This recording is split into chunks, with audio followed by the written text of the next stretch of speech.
Let's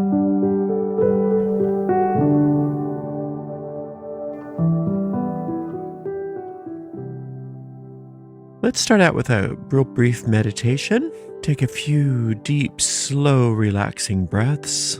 With every inhale, you feel more light entering your body. And with every exhale, you let go of tension and anything you do not want in your body, your mind, and your emotions. Breathing in light and peace and letting go with each exhale of all tension and anything you do not want. And we picture ourselves now on top of a beautiful mountain, in the center of a circular grove of trees, and inside the circle, a beautiful bonfire blazes forth, lighting us and the grove up with a sacred golden light. We recognize that this is the light of perfect love and perfect trust, and it burns away everything that is unlike itself, leaving us pure and clear. And into this sacred space, we invite the presence of our Divine Father and Mother, and we ask that they join with us, God and Goddess. We also invite all of the teachers and guides and angels. We ask that we be led along our path so that we become happier, more peaceful, more loving, more powerful human beings. Thank you very much. Blessed be. When we give, and we give generously from the heart, we automatically place ourselves in a posture of receptivity. If you think of giving as receiving, we are constantly taught when we grow up it's more blessed to give than to receive, and that's not true. You can't separate one from the other, but giving must precede receiving. That's the way things work. It is a law. There's many laws in this world. What goes up must come down.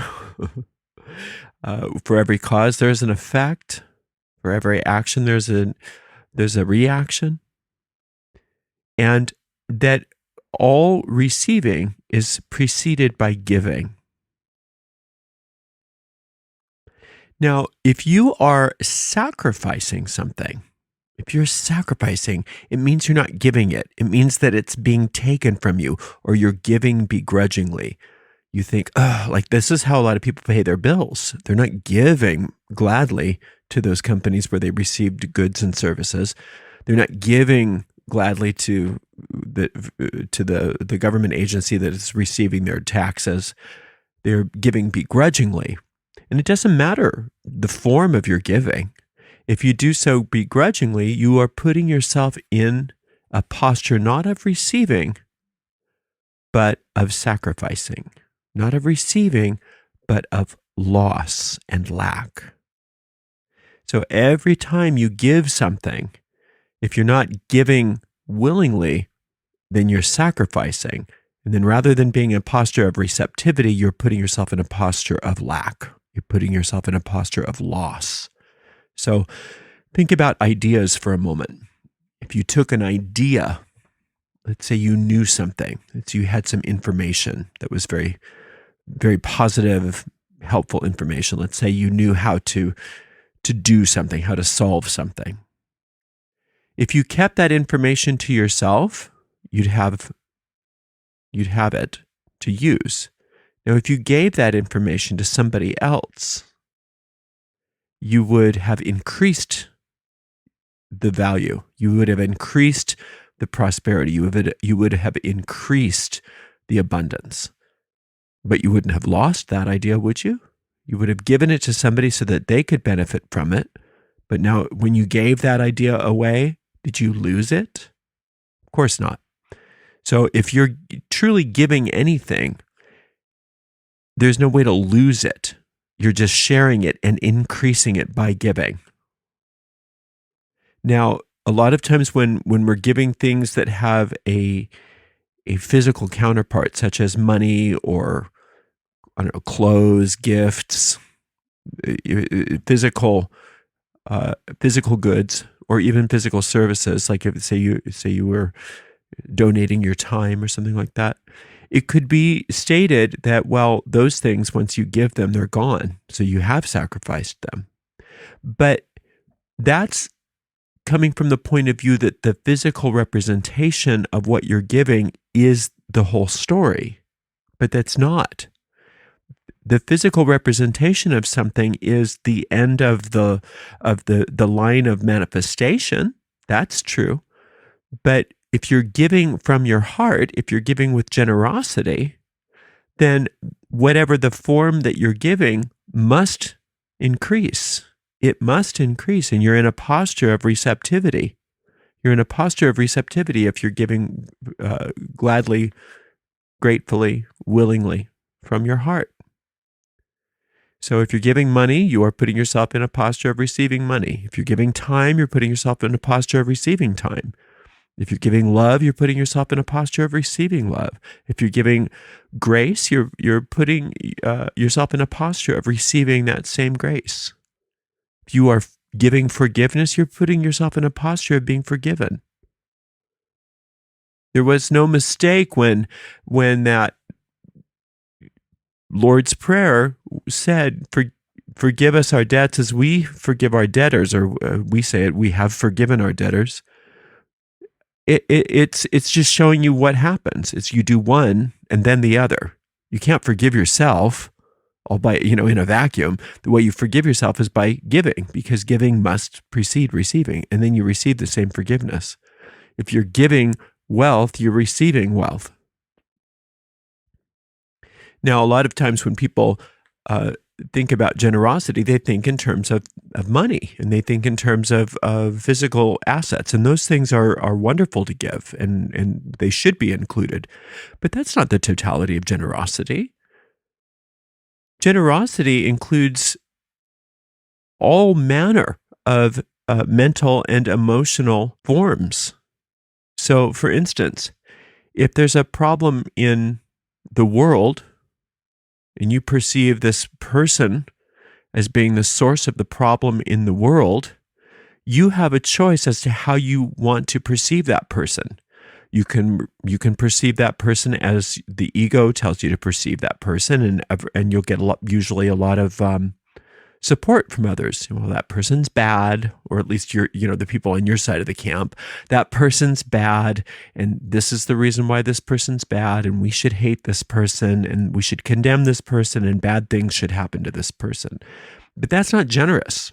What you're doing when you're doing that is you're putting yourself in a posture of lack. You're putting yourself in a posture of loss.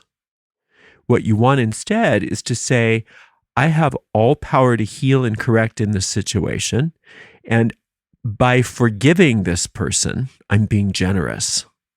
I'm giving this person my generosity, and the way that I'm generous with this person is by wishing for them sincerely all the blessings of life. Now, being generous with this person from your heart, they'll never know. You may not even know who this person is. Nobody else may ever know what you've done. But the universe knows what you've done. And what you've done is very powerful, because one little bit of generosity creates more light than 10,000 people being ungenerous. So you've done a huge service to the entire world by being generous with this person. Now, by being generous with this person, does that mean you're condoning their bad behavior? No, not at all. It's saying that the way for them to get beyond the problems that are happening, or that they're contributing to, and that everybody else is having whatever the situation happens to be, does not come about. The healing does not come about by condemning them. The healing comes about by loving them, by being generous with them, So what you can do is you can look through your day. You can just take every, I don't know, maybe 2-3 times a day. Just look back over your day and say, what's going on? Where is my perceived lack? Is it on a macro level that I'm mostly feeling lack? That I'm mostly feeling like there's problems like with the world, with the world at large? Maybe it's politics, maybe it's the pandemic, maybe it's economy, maybe it's all kinds of things like that. If that's the case, then look and see where you're not being generous with your heart. Are you feeling a lack in regards to financial lack? Well, where are you not being generous in your heart financially? Are you feeling like you never, ever have enough time? Like you always have a lack, you're just always running without any time? Well, look sincerely, where are you not being generous with your time? Where are you withholding your time? Where is your power? That's what you have to look at, because very rarely do we look at problems in our lives and say, but where am I not being generous? When was the last time anybody taught you to do that? Right? Usually when there's problems in your world, what are we taught to do? Usually who's to blame or what's to blame? What out there needs to be taken care of? What out there needs to be corrected? And usually by correcting it, it's usually annihilating something or condemning something or making something wrong, the opposite of generosity. Nobody usually teaches us the secret, the occult secret of generosity. And that is, where there's a problem, there's a lack of generosity. The reason we even say things like that is not to start to feel bad about ourselves that we're not generous enough. It's to be excited that I didn't even know. Who knew? Who knew I had this much power? How exciting.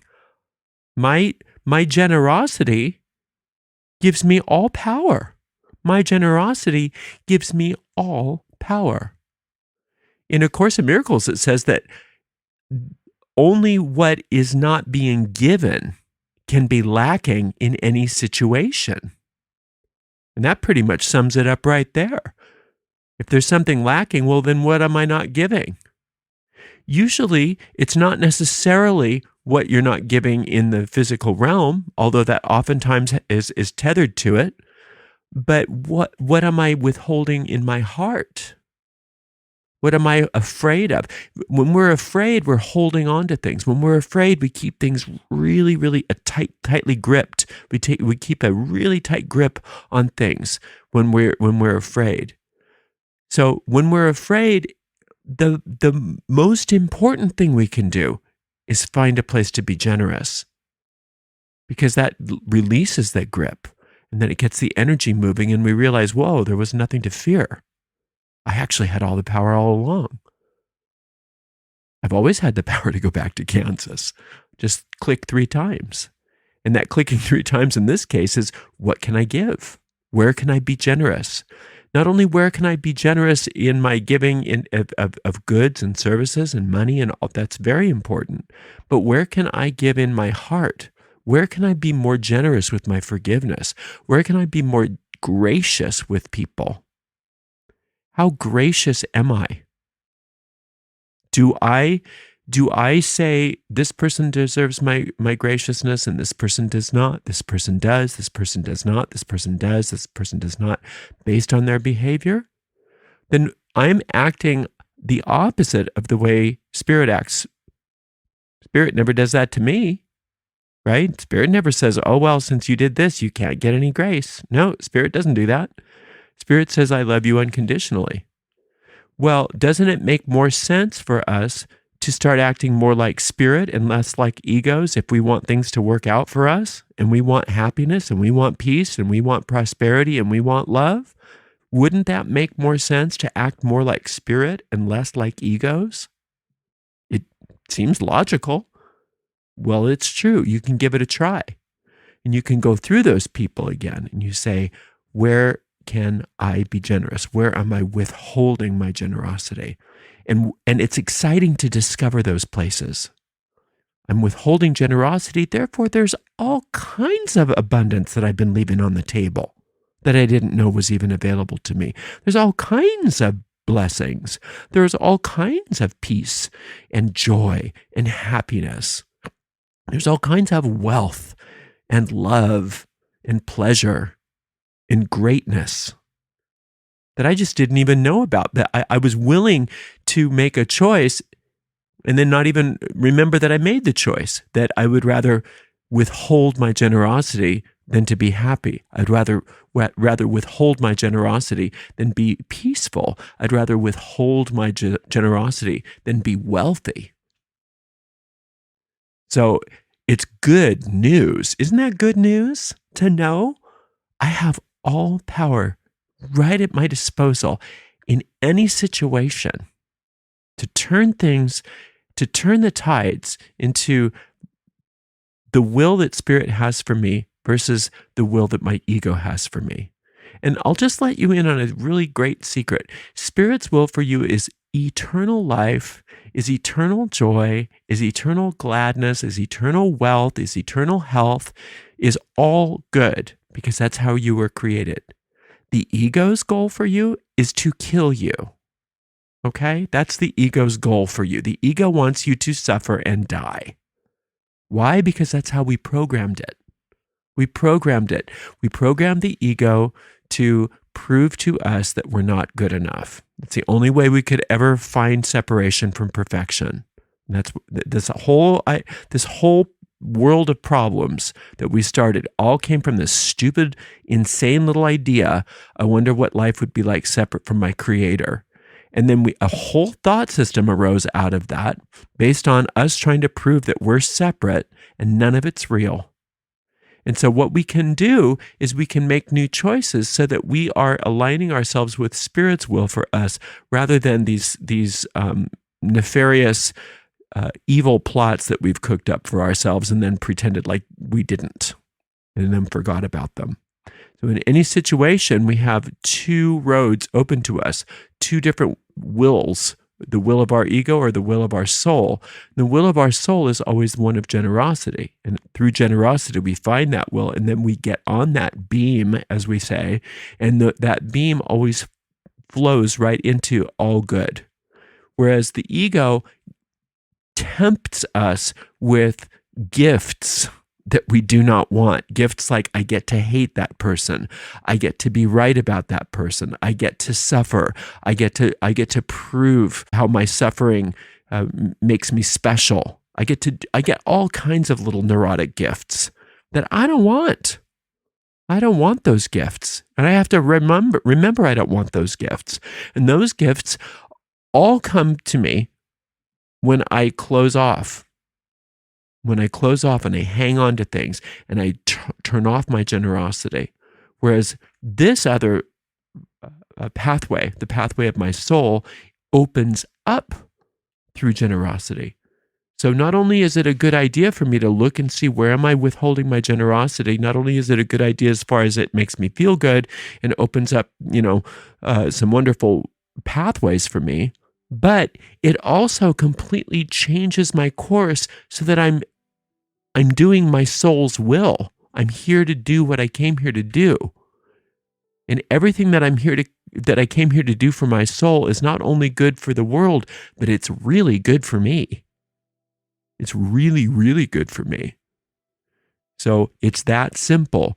At each and every fork in the road, we ask ourselves, where am I generous and where am I withholding my generosity? I'd rather be generous than be in pain. I'd rather be generous than be right.